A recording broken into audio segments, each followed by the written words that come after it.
Number one అంటారు. అసలైన number one Guru Kashi university.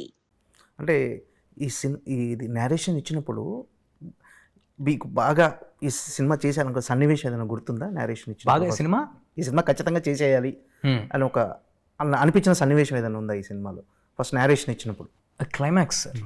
Climax నాకు ఎక్స్ట్రాడినరీ కిక్ ఇచ్చింది. అలానే కాదు సార్, అంటే యాజ్ అ హోల్ ఏదో అంటే నేను కథ వినేటప్పుడు నన్ను నేను చూసుకుని నేను ఈ సీన్ చేస్తే ఎలా ఉంటుంది అది నాలో ఉండదండి. ఓవరాల్గా యాజ్ అన్ ఎక్స్పీరియన్స్ ఆడియన్స్ థియేటర్కి రావడానికి ఒక రీజన్ ఉందా? As an experience I delivering something totally new that nobody has delivered అంటున్నాం. అండ్ బట్ ఎట్ చాలా కొత్తగా ఉండాలి బ్యాక్డ్రాప్ విధంగా, బట్ కథగా మనకు తెలిసిన కథే ఉండాలి. మనకు తెలిసిన కథ అంటే I mean to say emotions మనకి దగ్గరగా ఉండే ఎమోషన్ అయి ఉండాలి. అండ్ చాలా క్లీన్ ఫిల్మ్ అయి ఉండాలి. అక్రాస్ జనరేషన్స్ రిలేటబుల్గా ఉండే సినిమా ఉండాలి. అందరికీ కనెక్ట్ అయ్యే సినిమా ఉండాలి. ఇన్ని అంశాలు కలగలిసి రావడం అనేది అరుదుగా జరుగుతాయి సార్. సో ఇవన్నీ ఈ సినిమాలో కలిసి వచ్చినాయి. Okay, yeah. అయితే కార్తీక్ ఘట్టంనేని ముందు సక్సెస్ ఇచ్చాడా లేదా అనేది వదిలేస్తే యాజ్ అతను నేరేషన్ చెప్పి అతని స్ట్రెంగ్త్ ఏం గమనించారంటే కార్తీక్ ఈ సినిమా తీయగలడు అంటే కార్తీక్ స్ట్రెంగ్త్ ఏమిటి అనుకుంటున్నారు? Actual Karthik strength sincerity sir, sincerity. And Karthik strength కొత్తగా నేను గమనించేది ఏముంది సార్, తను excellent photographer, most talented cinematographers in Tollywood. And తన సినిమాలు అన్నింటిలో కూడా ఒక టిపికల్ తను డిఓపిగా చేసినప్పటికీ, తన సినిమాటోగ్రాఫర్గా చేసినప్పటికీ ఆ సినిమా తాలూకు ఒక స్టోరీ టెల్లింగ్ ప్రతి సినిమాలో ఒక స్టైల్ ఉంటుంది తను డిఓపిగా చేసిన ప్రతి సినిమాలో. సో అలాంటి స్టోరీ టెల్లింగ్లో ఇలాంటి ఒక అంబిషియస్ అటెంప్ట్ చేయటం అనేది ఐ వాజ్ వెరీ ఎక్సైటెడ్. అంటే ఇందులో ఎమోషన్ కోర్ ఎలా ఉండబోతుంది అంటే చాలా విజువల్ ట్రీట్ కానీ విఎఫ్ఎక్స్ కానీ గ్రాఫిక్స్ ఎన్ని ఉన్నా ఆ ఎమోషన్ లేకపోతే సినిమా సోల్ మిస్ అవుతుంది అనిపిస్తుంది. అవును, దీంట్లో ఎమోషన్ ఎలా ఉండబోతుంది సార్? అంటే నేను మీతో అన్నట్టు సినిమా మెయిన్ మోటివే తల్లి ఆశయం కోసం కొడుకు ఎంత దూరం వెళ్ళాడు అనేది. అంటే ఇది టిపికల్గా మనం పక్కింట్లో చూసే ఒక మనిషి తాలూకా కథ కాదు, ఇది ఒక ఫ్యాంటసీ, ఒక వరల్డ్. సో ఇందులో ఎమోషన్ ఉంటుంది, దానికి రీజనింగ్ ఉంటుంది. బట్ నేను ఎంత ఎమోషన్ డ్రైవ్ చేసినా కూడా మీకు బ్యాక్ ఆఫ్ ద మైండ్ మీకు తెలుసు చూస్తుంది ఒక పక్కింటోడు కథ కాదు, ఒక ఒక ఫ్యాంటసీ అని. సో మోర్ దెన్ దట్ కథగా చాలా స్ట్రాంగ్ రీజన్స్, మోటివ్స్ ప్రతి క్యారెక్టర్కి ఉంటాయి సార్. ఓకే, అంటే ఈ సినిమా చాలా అవుట్డోర్ షూట్స్ జరిగినాయి, చాలా రిస్కీ షాట్స్ కూడా ఉన్నట్టుగా తెలుస్తుంది. ఇందులో మీరు చాలా రిస్కీ షాట్స్ చాలా చేశారా? అందులో బాగా ఛాలెంజింగ్గా ఫీల్ అయిన సీన్స్ ఉన్నాయేమన్నా? బాగా ఛాలెంజింగ్గా ఫీల్ అయ్యేది ఎప్పుడు ప్రమోషన్స్ సార్. షూటింగ్ అనేది చాలా తేలిగ్గా ఉంటుంది, బట్ జోక్స్ అపార్ట్ చాలా చేసాం సార్. అంటే నిజంగా లైవ్ లొకేషన్స్కి వెళ్ళి చేసాం మేము. ఏది బాడీ డబుల్స్ వాడటమో, లేకపోతే డూపులను వాడి చేయటమో, లేకపోతే గ్రీన్ మ్యాట్లో చేయటమో చేయాల. నిజంగా హిమాలయస్ వెళ్ళాం, నిజంగా శ్రీలంక వెళ్ళాం, నిజంగా బ్యాంకాక్ వెళ్ళాం. ఆ లొకేషన్స్లో ఫైట్లు చేసాం, యాక్షన్ చేసాం, అన్ని స్టంట్స్. రేపు పొద్దున్న మీరు సినిమాలో చూడబోయే ప్రతి ఒక్క స్టంట్ నేను చేసిందే. ఓకే, సో చాలా ఉన్నాయి సార్. ఎక్కడ డూబ్ లేదు, నథింగ్ అసలు ఎక్కడ లేదు. ఓకే సార్, హనుమాన్ తర్వాత అంటే యాక్సిడెంటల్ కాకతాళీయంగా ఈ కథ వచ్చిందా, లేకపోతే మళ్ళీ హనుమాన్ తర్వాత ఇక నా స్థాయి పాన్ ఇండియా స్థాయి ఈ లార్జర్ దెన్ లైఫ్ స్టోరీలే చేయాలని ఫిక్స్ అయిపోయారు? అసలు అంటే హనుమాన్కి ముందు కమిట్ అయిన సినిమా సార్ ఇది. ఓకే, హనుమాన్ రిలీజ్ కంటే ముందు కమిట్ అయిన సినిమా. పాన్ ఇండియా స్థాయికి అది కాదు సార్. అంటే మనం చెప్పే కథ అన్ని ఏజ్ గ్రూప్స్కి రెలవెంట్గా ఉందా లేదా, ఎమోషన్ అనేది ఒకటే, ఒక ప్రాబ్లమ్ని చూపించే విధానం అనేది ఒకటే ఇండియాలో ఎక్కడ చేసినా.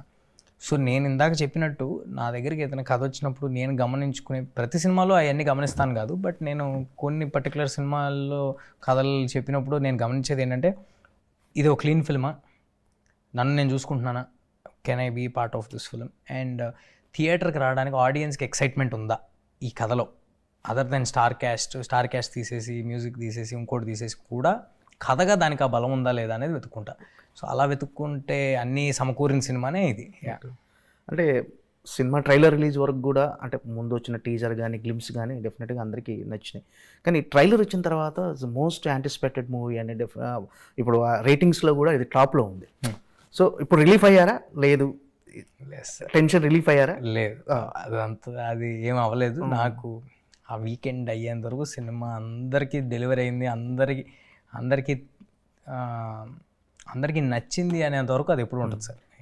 ట్రైలర్ చూసిన తర్వాత మీకు వచ్చిన ఫీడ్బ్యాక్ ఎలా ఉందని ఇండస్ట్రీ నుంచి కానీ? Great sir, great. అంటే డెఫినెట్లీ సర్ప్రైజ్ అయ్యామని చెప్పారు. Yeah, very good. అంటే చిరంజీవి గారి దగ్గర నుంచి కొన్ని నోట్ వచ్చినట్టుగా తెలుసు చిరంజీవి గారు. Yeah, so sweet of Chiranjeevi sir. ఎప్పుడు నేనే కాదు ఎవరు ఆయన్ని మెప్పించిన ఫస్ట్ వెన్ను తట్టి ప్రోత్సహిస్తారు. సో అలా చిరంజీవి ఒక పెద్ద మెసేజ్ పెట్టారు మా ప్రొడ్యూసర్ గారికి, నాకు వెరీ హ్యాపీ. యా, అంటే మిరాయిలో అంటే మెయిన్ కిడ్స్ అంటే ఇప్పుడు మామూలుగా పిల్లలు కిడ్స్ని అలరించే అంశాలు ఉన్నాయి సార్. ప్రెడామినెంట్లీ ఫ్యాంటసీ అంటేనే అది కదా సార్. పిల్లలకి ఒక చందమామ కథ చూస్తున్నట్టు ఉంటుంది. స్టార్టింగ్ నుంచి ఎండింగ్ వరకు వాళ్ళకి చాలా ఎంటర్టైనింగ్గా ఉంటుంది. కథ కూడా చాలా నీట్గా అర్థమవుద్ది ఏం జరుగుతుంది ఏంటనేది. యా, డెఫినెట్లీ పిల్లలకి చాలా ఎక్సైటింగ్గా ఉండే సినిమా సార్. అంటే హనుమాన్కి డివోషనల్ టచ్ ఉండటం అనేది సినిమా డివోషనల్ ఎలిమెంట్ అనేది చాలా హెల్ప్ అయింది. సో ఈ సినిమాకి కూడా డెఫినెట్గా డివోషనల్ టచ్ అనేది ఎంతవరకు హెల్ప్ కాబోతుంది? అంటే సార్ డివోషనల్ ఇంకెలా చెప్పాలి, ఆ కథలో ఆ అవసరం ఉంది కాబట్టి అది పెడతారు. కానీ కేవలం డివోషనల్ ఫిలిమ్స్, డైరెక్ట్గా డివోషనల్ ఫిలిమ్స్ తీస్తేనే చాలాసార్లు అవి ఆకట్టుకోవు ఆడియన్స్ని. బట్ ప్రెడామినెంట్గా మేము చెప్తున్న సినిమా ఒక యాక్షన్, అడ్వెంచరు, ఫ్యాంటసీ, ఎమోషను, ఒక తల్లి కొడుకున్న ఎమోషను, అంత కథ చెప్తున్నాము. అందులో డెఫినెట్గా మనం చెప్పబోయే ఇతిహాసాల్లో ఉన్న ఒక పాయింట్ మేము ఏదైతే ఎత్తుకుని చెప్తున్నామో అది చాలా చిన్న పోర్షన్ ఉన్నప్పటికీ ఒక మంచి మోరల్ ఎట్ రైట్ టైం మీకు ఒక ఎలివేషను, గూస్ బంప్స్ ఇచ్చేలాగా డెలివర్ అవుతుంది. సో యా, బట్ యా, అంతే.